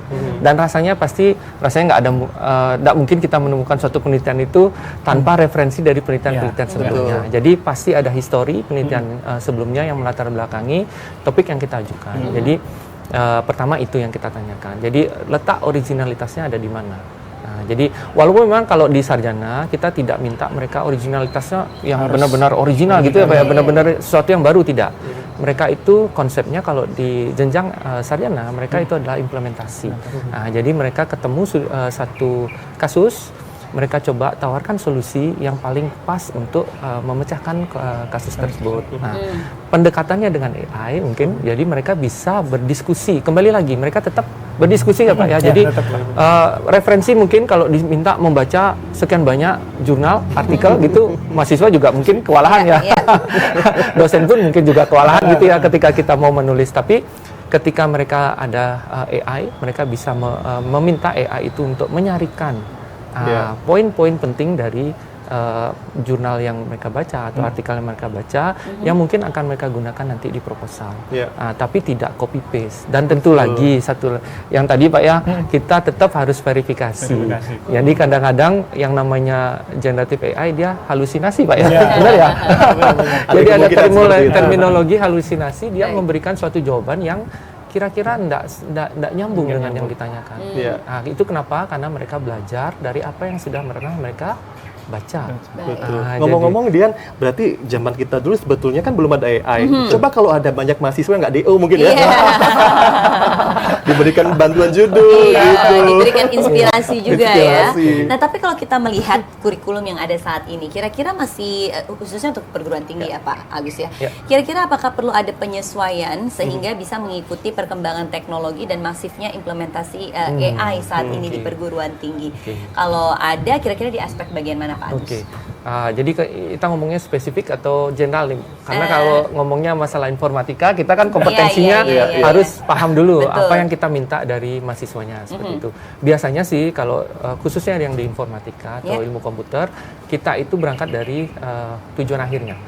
Jadi mahasiswa itu kompetensi apa yang kita harapkan mereka dapatkan ketika mereka lulus. Baru kita backtrack ke bagaimana sistem pembelajarannya, materi apa yang kita sampaikan, bagaimana cara kita mengevaluasi mahasiswanya. Jadi kalau dulu mungkin kita dari hulu ke hilir ya Pak ya, Pak hilir ke hulu, hulu ke hilir ya, hulu ke hilir, maka sekarang kita dari hilir ke hulu. Jadi tujuan akhirnya dulu kita tentukan kompetensi apa nih yang mereka harus miliki. Nah, baru kita jabarkan ke belakang ke mata kuliah. Nah, jadi kita sebar kompetensi itu ke mata kuliahnya. Jadi kalau dikatakan apakah ada yang harus diubah, mungkin pendekatannya sudah mulai berubah memang. Jadi tidak lagi dari hulu ke hilir, tapi kita sudah tujuan akhirnya dulu kita tentukan. Baru kita backtrack ke belakang. Bagaimana kita memetakan kompetensi-kompetensi yang kita harapkan itu ke mata kuliah seperti itu. Ya. Baik, menarik sekali ya tentunya. Ini juga kita akan tanyakan implementasinya seperti apa nantinya di dunia bisnis digital kepada Pak Adi. Tapi tentunya setelah jeda pariwara berikut ini, jangan kemana-mana, tetaplah bersama kami.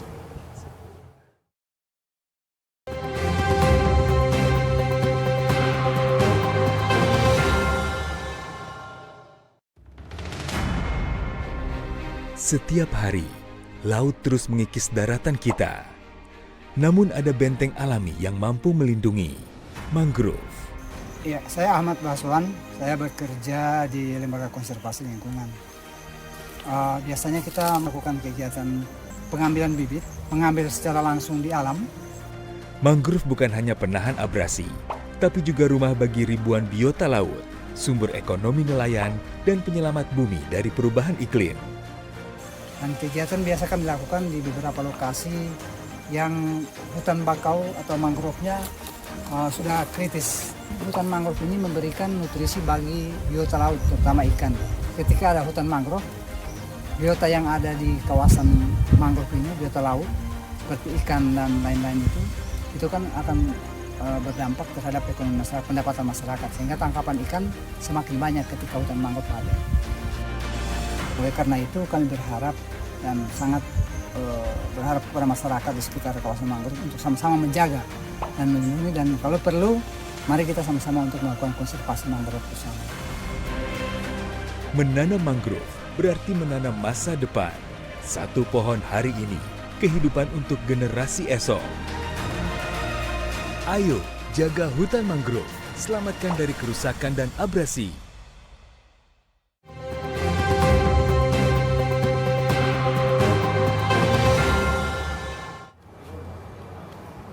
Ya, kalau kata Pak Agus belum terlambat kalau mau kuliah lagi gitu ya. Mungkin dia mau S2, S3 bisa dengan Pak Agus nanti bisa belajar pakai AI kayaknya. Siapa tahu ada keterampilan-keterampilan baru yang bisa kita asah dan dapatkan ya sebagai sebuah kompetensi untuk bisa bersaing di dunia yang lebih digital lagi saat ini ya. Tapi berbicara soal keterampilan, sebetulnya keterampilan apa saja sih yang paling dibutuhkan oleh lulusan itu saat ini agar bisa bersaing dan memiliki daya saing yang tinggi ya di dunia yang benar-benar sekarang ini semuanya berbasis digital menghadapi perkembangan AI. Seperti apa itu Pak Adi menurut seorang pengamat bisnis digital? Kalau kita berbicara tentang skill ya, kemampuan ya mungkin ya, kan ini bisa dibedakan jadi dua dulu nih, soft skill sama hard skill biasanya orang mentionnya. Kalau dari sisi hard skill mungkin ya kompetensi dari tergantung nih orangnya mau jadi apa nanti. Nah, let's say kalau misalkan mau berusaha, ya dia tahu bagaimana cara membuat usaha, setidaknya pernah let's say mengembangkan satu usaha dan lain-lain. Tapi pada saat kita bertinjau dari sisi soft skill gitu kan, soft skill ini kan ada banyak ya, bagaimana cara kita ngomong sama orang, bagaimana cara kita nanti menghadapi suatu permasalahan dan lain-lain. Nah ini dua hal ini menjadi dasar yang sangat penting sih kalau menurut saya. Jadi teman-teman nanti misalkan kalau misal mau berbisnis, yang pertama yang harus diketahui adalah bagaimana cara mengembangkan bisnis. Bagaimana cara mengembangkan bisnis, teman-teman harus nyoba dulu berbisnis. Itu nggak pernah ada orang yang satu kali nyoba bisnis langsung sukses gitu ya. Satu banding 10 mungkin ya. Iya benar, malah 1 banding 100 ada tuh kadang-kadang orang. Jadi ya itu sih yang penting. Jadi harus dicoba dulu. Jangan pernah takut gagal. Baik. Kalau kita lihat dari aspek etika dan juga keamanan digital saat ini ya, apa yang harus diperhatikan sekali ketika kita memanfaatkan AI di dalam dunia bisnis digital? Seperti tadi kan disampaikan jangan sembarangan meng-share data pribadi seperti itu ya.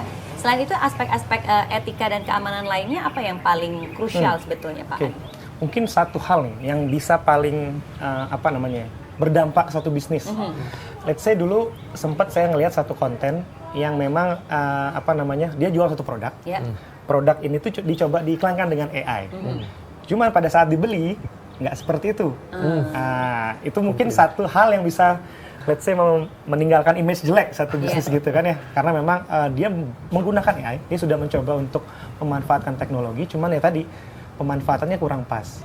Sehingga selain tadi bagaimana kita memanage data dan lain-lain adalah bagaimana cara kita memastikan apa yang kita jual itu sesuai dengan apa yang kita promosikan. Jadi nggak berlebihan gitu lah ya. Produknya misalkan tas bentukan seperti apa ya, nanti pada saat digunakan dengan AI atau mengenerate apapun dengan AI, baik video, gambar, flyer dan lain-lain, harus sesuai dengan itu gitu. Jadi jangan bilang nanti ini terbuat dari kulit apa. Nyatanya enggak kan gitu kan, aneh juga tuh malah. Overclaim ya. Overclaim bahasa kerennya sekarang. Tapi dari situ kan kita bisa melihat ada satu aspek operasional seperti tadi misalnya yang ingin dipangkas atau diefisiensikan dengan pemanfaatan AI. Tetapi di sini juga kita bisa melihat bagaimana nilai kreativitas dan juga inovasi kita sebagai manusia itu juga mungkin akan semakin lama kan sebetulnya kreativitas dan inovasi ini juga harus dilatih ya. Kalau kita dikit-dikit atau apa-apa selalu bertanya ke AI, jadi kita tidak punya kesempatan atau mengurangi kesempatan kita untuk melatih nilai kreativitas kita nih. Jadi bergantung iya, gitu ya. Betul, jadi bergantung sekali Pak Adi. Ini gimana menyeimbangkannya nih Pak Adi? Di satu sisi ketika kita merasa mentok nggak ada kreativitas, akhirnya nanya. Nah, itu tapi kita tahu juga nggak bagus. Keseringan kita mencari inspirasi malah keterusan disuruh kerja gitu. Makanya kepake akhirnya. Iya, mau brainstorming sesama manusia, misalnya itu banyak sekali kendalanya ya. Mungkin menyamakan waktu, mencari orang yang tepat dan lain sebagainya. Akhirnya memang jadinya jangankan seperti itu, curhat personalnya sekarang orang udah mulai ke AI kan, ChatGPT kan. Nah ini gimana Pak Adi melihatnya untuk bisa mengontrol dan juga menyeimbangkan ini, terutama buat teman-teman UMKM dan juga yang bergelut di dunia bisnis digital, Pak. Oke. Pada saat kita berbicara tentang tadi inovasi dan kreativitas gitu ya. Sebenarnya pada saat kita lihat AI ini sendiri, pada saat kita minta apapun sebenarnya mereka datang atau menghasilkan sesuatu dengan format tertentu. Kalau kita lihat ada patternnya. Jadi kelihatan banget sebenarnya sama seperti tadi Pak Agus bilang, kalau udah sering make tahu sih ini hasil AI kan kayak gitu ya. Jadi memang ada polanya. Human touch seperti yang tadi di awal itu memang tetap diperlukan dimanapun itu. Pada saat tadi saya bilang konten itu bisa di-generate dengan AI, flyer bisa di-generate dengan AI. Tapi seperti yang sekarang kita lihat, mungkin banyak banget tuh warung-warung di mana tuh kelihatan banget AI-nya gitu kan ya. Oke, satu hal itu bagus banget kan gitu ya. Tapi kembali tadi pada saat dia memanfaatkan itu, apakah ada intervensi nggak? Intervensi yang dimaksud di sini adalah intervensi yang positif, di mana ininya kurang gini nih. Misalkan produk yang dihasilkan tadi awal nyambung adalah produk mie gitu ya. Mie yang dihasil adalah mie yang sifatnya artistik gitu ya, bukan mie asli. Jadi kalau intervensi kita untuk memastikan tadi tetap ada kreativitas kita dan lain-lain, capture aja satu gambar foto mie kita, terus ganti dengan mie ini.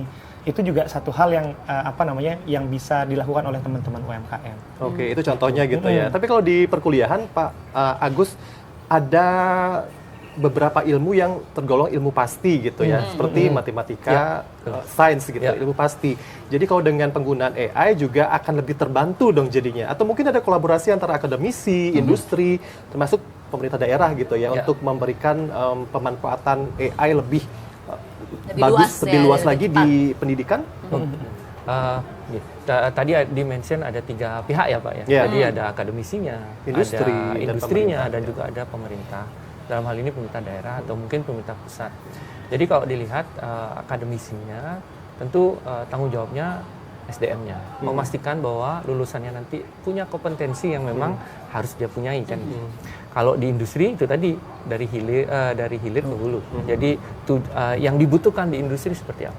Nah kalau di pemerintah daerah atau pemerintah pusat itu di kebijakannya seberapa jauh penggunaan generative AI ataupun generative AI ini dalam perkuliahan seperti itu. Jadi ketiga ini harus bersinergi kalau menurut saya. Jadi tidak bisa dilepas hanya menjadi tanggung jawab akademisi saja, tidak bisa.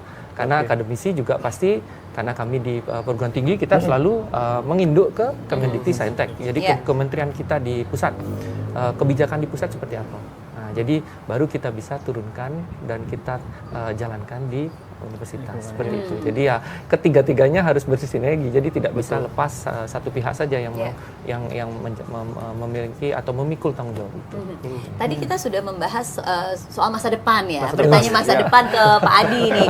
Supaya adil dan seimbang, saya juga harus bertanya tentang masa depan ke Pak Agus ya. Resumnya berasa ChatGPT ya. Iya, jadi kita tanya juga ke Pak Agus nih selama nanti kira-kira 5 tahun ke depan ya. Menurut Pak Agus bagaimana perkembangan dan juga implementasi AI di dalam dunia pendidikan di Indonesia? Karena kalau sekarang kan ya kita berusaha mengontrol dengan adanya aturan dari Kementerian Pendidikan dan juga termasuk dari universitas juga sudah mengeluarkan aturan. Nah 5 tahun ke depan kira-kira bagaimana, seberapa masif dan seberapa seberapa krusial tentunya nanti bagi mahasiswa. Jadi betul ya. Jadi kalau dilihat mungkin 5 tahun ke depan mungkin perkembangannya akan jauh lebih cepat lagi ya Pak ya. Jadi kita rasa mungkin dulu keterbatasan hardware itu yang akan membatasi bagaimana perkembangan AI ini. Tapi sekarang hardware itu sudah tidak sudah tidak hal yang mahal lagi. Jadi rasanya ke depan pasti akan lebih masif lagi. Jadi untuk di perkuliahan ke depannya 5 tahun ke depan saya rasa mungkin kita bisa lihat mungkin Pak ya ada robot itu yang diajak jalan-jalan sama mahasiswa untuk diskusi. Tidak lagi dengan dosen pembimbing. Mungkin akan seperti itu, tapi tetap kembali lagi bahwa yang kita tekankan di akademisi kepada mahasiswa bahwa mereka itu harus satu tadi creative thinking-nya tetap harus ada Pak ya. Kemudian etikanya juga harus ada. Seberapa jauh saya boleh menggunakan AI ini untuk membantu saya menyelesaikan apapun tugas yang diberikan kepada kita. Nah, jadi dan tentu saja kebijakan-kebijakan dari pemerintah pusat dan juga di universitas itu juga akan memiliki peran yang sangat krusial kalau menurut saya. Bagaimana AI ini bisa membantu atau membentuk lulusan-lulusan kita ke depannya. Jadi saya rasa tetap sinergi ketiga pihak tadi tetap memiliki tanggung jawab atau memiliki peran yang sangat krusial. Kalau tidak AI ini seperti kata Mas Hendy tadi bisa menjadi terlalu liar jadinya seperti itu. Harus berjalan beriringan.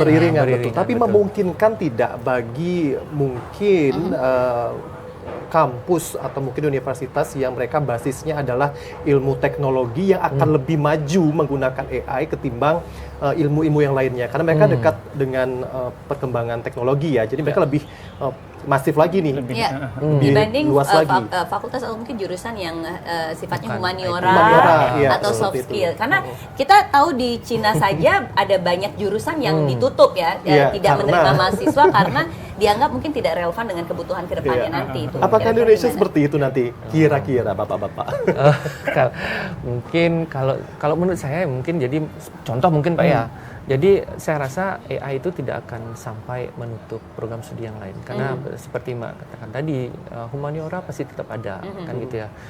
Katakanlah saya pernah ketemu sama mahasiswa kedokteran Pak.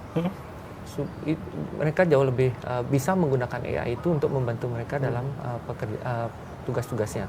Kenapa mereka membantu menggunakan data-data yang mereka punya, mereka diskusikan dengan AI dan mereka lihat pola ataupun mungkin luaran yang dihasilkan oleh generatif AI itu untuk membantu mereka di tugas-tugas yang diberikan. Jadi itu tadi ya, saya rasa tidak akan sampai se-ekstrim itu ya, Pak. Jadi akan sampai menutup ya Pak ya, karena sisi human touch-nya pasti masih tetap harus ada dan ini tidak ada di generatif AI tadi. Berarti jurusan-jurusan lain itu tetap akan hidup, tapi mereka harus hidup berdampingan dengan AI. Tidak mau ya. Tidak mau mereka harus menggunakan merangkul AI ini untuk membantu mereka dalam pengajaran. Jadi tidak bisa mereka mengatakan nggak boleh, kami tidak mau pakai kan gitu ya Pak ya. Khususnya generasi milenial ke depannya ke belakang gitu ke belakang harus belajar juga. Mereka tetap harus belajar. Kalau tidak mereka akan ketinggalan zaman. Sama juga dengan implementasi proses belajar mengajar secara daring dan juga secara online ya kan, secara daring maupun luring ini kan baru muncul ketika pandemi COVID ya, di mana saat itu mau tidak mau orang harus belajar secara online, proses tersebut jalan secara online, kemudian sudah mulai terbiasa, tapi ketika dunia berjalan secara normal kembali, masih ada juga tentunya sesekali ya kita melaksanakan secara online tersebut ya. Artinya di sini teknologi juga dibutuhkan, tetapi kita lihat efektivitasnya sebetulnya dibandingkan dengan pertemuan secara offline tidak seefektif itu ya. Betul. Antara online dengan online ya. Jadi mungkin ini yang menyadarkan kita juga bahwa memang sisi atau aspek kemanusiaan itu memang sangat dibutuhkan. Nah, yang juga rentan kalau kita lihat di dunia bisnis digital dengan adanya berbagai macam jenis bisnis baru, kemudian produk-produk digital yang juga ditawarkan dalam berbagai bentuk terhadap masyarakat kita ya Pak Adi ya. Bagaimana kemudian masyarakat bisa memilih dan juga bisa secara cermat dan bijak di dalam mengkonsumsi produk-produk digital, menentukan pilihan yang mana yang terbaik untuknya. Meskipun mungkin bukan hanya UMKM ya, untuk penggunaan pribadi, untuk misal pribadi ya sebagai seorang mahasiswa misalnya, atau sebagai seorang pekerja atau karyawan. Nah, bagaimana mereka harus memutuskan? Karena banyak sekali dong sekarang ini ada modus-modus penipuan dan yang tertipu juga banyak ya akan produk-produk digital itu. Bagaimana kemudian kita harus waspada, meningkatkan kewaspadaan dan juga cermat dalam memilih produk-produk digital tersebut, Pak Adi? Oke, saya izin nyambung dulu yang tadi menarik. Silakan. Ada satu hal tadi yang menarik adalah AI ke depan. Saya baru ingat satu statement dari Andrew Ng. Ini dia kalau nggak salah co-founder dari Coursera. AI adalah new electricity. Kalau dulu pas ada electricity kan banyak banget tuh yang berkembang, jadi listrik, jadi mobil dan lain-lain, ada banyak hal lah. Sekarang AI adalah new electricity. Jadi let's say ini akan selalu diadopsi di beberapa dekade ke depan gitu bayangan saya. Nah, kemudian tadi bagaimana cara kita misalkan untuk memilih tools gitu ya. Tools ini sendiri kan sebenarnya cukup banyak. Benar, saya sepakat tadi. Apalagi mereka beda jurusan. Ada yang humaniora, ada yang IT. Itu pasti akan berbeda jurusan. Ada yang UMKM, teman-teman dan lain-lain. Nah, sebenarnya di sini sekarang tergantung dari kebutuhan kita. Let's say kita harus nyoba explore sih sebenarnya. Tadi pada saat Mbak Dian mention apakah orang yang IT bisa lebih superior gitu ya dibanding dengan yang humaniora. Kalau pandangan saya bukan superior sih, tahu lebih awal aja paling. Jadi mereka lebih tahu lebih awal tentang bagaimana teknologi ini bekerja sehingga bisa explore lebih dulu. Gitu aja. Tapi bukan menutup kemungkinan jangan-jangan tadi yang seperti Pak Agus mention, yang anak kedokteran jangan-jangan memang lebih update ya, selalu nyari terbalik setiap hari.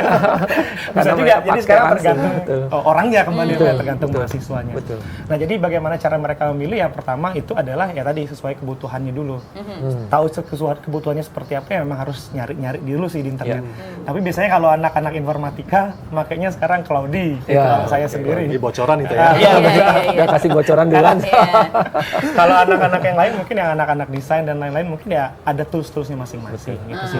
Nah, jadi kalau terkait itu mungkin lebih banyak eksplorasi aja. Oke.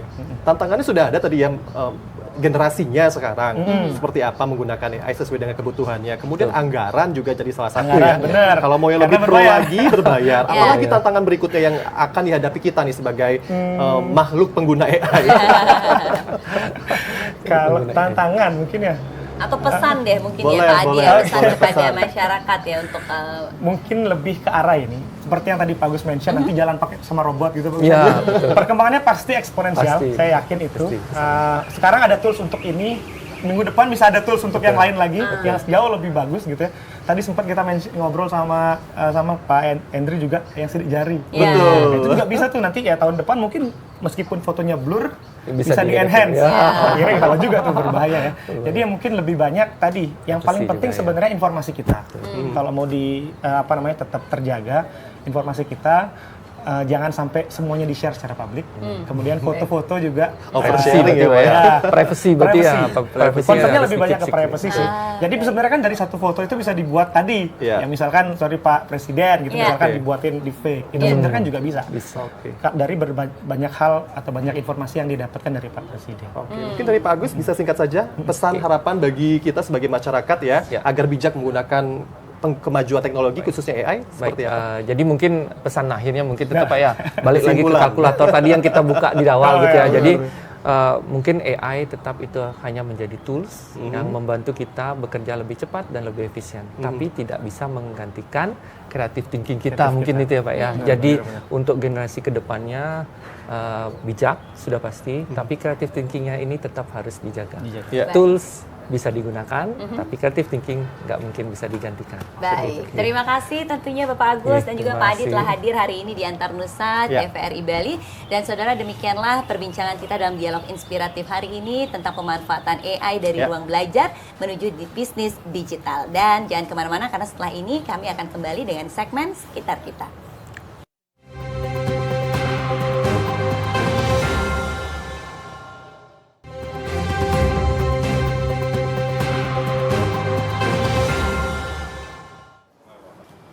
Ya, itu dia tadi perbedaan zaman dulu dan zaman sekarang yang memang relate dengan kenyataan yang ada gitu ya. Iya, tapi nggak apa-apa ya, walaupun memang sejarah berbeda, tetapi sejarah selalu kita ingat juga. Betul ya sekali. Kan? Baiklah, tidak terasa kita sudah di penghujung perjumpaan dalam Antarnusa episode kali ini. Senang sekali kami berdua dari Pulau Bali bisa menemani aktivitas Anda dan semoga menikmati segala aktivitas yang sudah direncanakan hari ini hingga akhir pekan nanti. Betul, tetap semangat ya. Saya Henry Balaprada. Saya Diana Riswari, mewakili seluruh kerabat kerja yang bertugas pamit undur diri. Terima kasih, sampai jumpa dan dadah. Dadah.